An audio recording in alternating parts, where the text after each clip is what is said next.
नमस्ते। आपका स्वागत है आपके अपने चैनल डिवोटी पर।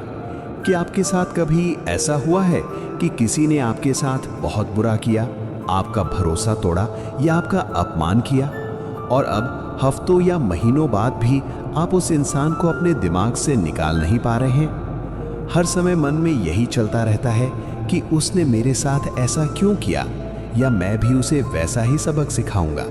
दोस्तों, ये प्रतिशोध की भावना और क्रोध असल में एक मानसिक कैंसर की तरह है। ये उस इंसान को नुकसान पहुंचाए या ना पहुंचाए, लेकिन ये आपको ओवरथिंकिंग और डिप्रेशन की गहरी खाई में धकेल देता है। आज के इस विस्तृत वीडियो में हम श्रीमद् भगवद गीता के उन सूत्रों को समझेंगे जो आपके मन की इस आग को शांत करेंगे और आपको एक नई मानसिक शक्ति देंगे। क्रोध का जन्म और विनाश का चक्र। श्लोक: क्रोधात् भवति सम्मोहः, सम्मोहात् स्मृति विभ्रमः, स्मृति भ्रंशात् बुद्धिनाशो, बुद्धिनाशात् प्रणश्यति। अध्याय 2, श्लोक 63। श्री कृष्ण यहाँ क्रोध की पूरी चेन रिएक्शन समझा रहे हैं। सम्मोह, डिल्यूजन।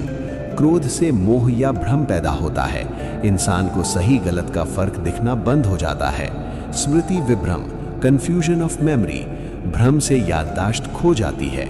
यहाँ याददाश्त खोने का मतलब ये नहीं कि आप नाम भूल जाते हैं, बल्कि आप ये भूल जाते हैं कि आपके संस्कार क्या हैं और आपने जीवन में क्या सीखा है। बुद्धिनाश, डिस्ट्रक्शन ऑफ इंटेलेक्ट। जब यादें धुंधली होती हैं तो आपकी विवेक शक्ति मर जाती है। आप एक जानवर की तरह व्यवहार करने लगते हैं। प्रणश्यति, टोटल रुइन। और अंत में इंसान खुद का विनाश कर बैठता है। सीख: जब आप किसी पर गुस्सा करते हैं तो आप अपना सॉफ्टवेयर करप्ट कर रहे होते हैं। आपका डिप्रेशन इसी बुद्धिनाश का नतीजा है। ईर्ष्या और तुलना का मनोविज्ञान। आज के दौर में डिप्रेशन का एक बड़ा कारण ईर्ष्या है, जेलसी। हम अपनी खुशी में खुश नहीं हैं, बल्कि हम दूसरों के दुख में खुशी ढूंढते हैं या उनकी खुशी देखकर दुखी होते हैं। गीता का नजरिया। श्री कृष्ण कहते हैं कि हर जीव अपने कर्मों के चक्र, लॉ ऑफ कर्मा से बंधा है। अगर कोई अधर्म करके भी सफल दिख रहा है तो वो उसकी अंतिम जीत नहीं है। समाधान: अपनी तुलना दूसरों से करना बंद करें। ईर्ष्या हमेशा अभाव की भावना से पैदा होती है। गीता हमें संतोष सिखाती है। जब आप अपनी ऊर्जा दूसरे को नीचे गिराने में लगाते हैं तो आपकी अपनी प्रगति रुक जाती है। बदला लेने की चाहत और क्षमा का विज्ञान। अर्जुन के सामने भी वे लोग थे जिन्होंने उनका अपमान किया था, उनकी पत्नी का अपमान किया था। अर्जुन के मन में भी क्रोध था, लेकिन कृष्ण ने उन्हें क्या सिखाया? बदला बनाम न्याय, रिवेंज वर्सेस जस्टिस। बदला अहंकार से लिया जाता है, जबकि न्याय धर्म के लिए किया जाता है। श्री कृष्ण ने अर्जुन से कहा, गुस्से में नहीं बल्कि अपना कर्तव्य समझकर लड़ो। क्षमा, फॉरगिवनेस। गीता में क्षमा को बलवानों का आभूषण कहा गया है। साइकोलॉजिकल: किसी को माफ करने का मतलब ये नहीं कि आपने उसके गलत काम को सही मान लिया। क्षमा का मतलब है, मैं अब इस कड़वाहट को अपने मन में ढोकर खुद को सजा नहीं दूंगा।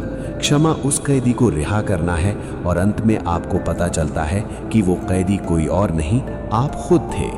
कड़वाहट से मुक्ति के 3 व्यावहारिक तरीके। श्री कृष्ण के उपदेशों के आधार पर 3 स्टेप्स। साक्षी भाव, ऑब्जर्वेशन। जब भी किसी के प्रति नफरत आए तो सोचे, ये विचार मेरा नहीं है, ये बस एक भावना है जो आई है और चली जाएगी। इसे खुद पर हावी होने ना दें। ईश्वर पर विश्वास, surrender to divine justice. Shri Krishna कहते हैं, कर्म का फल देना मेरा काम है। जब आप बदला लेने की जिम्मेदारी ईश्वर को सौंप देते हैं तो आपका मन तुरंत हल्का हो जाता है। आप उस भारी बोझ से मुक्त हो जाते हैं। अपनी ऊर्जा को मोड़ना, सब्लिमेशन। अपनी नफरत और गुस्से की ऊर्जा को अपनी सफलता में झोंक दें। सबसे बड़ा बदला बदला लेना नहीं, बल्कि अत्यधिक सफल होना है। निष्कर्ष और शांति मंत्र। दोस्तों, किसी से नफरत करना अपने अंदर जहर पीकर दूसरे के मरने की उम्मीद करने जैसा है। इस जहर को अपने अंदर से निकाल फेंकिए। श्री कृष्ण की शरण में आएं और अपने मन को साफ करें। याद रखिए, आपका मन एक मंदिर है।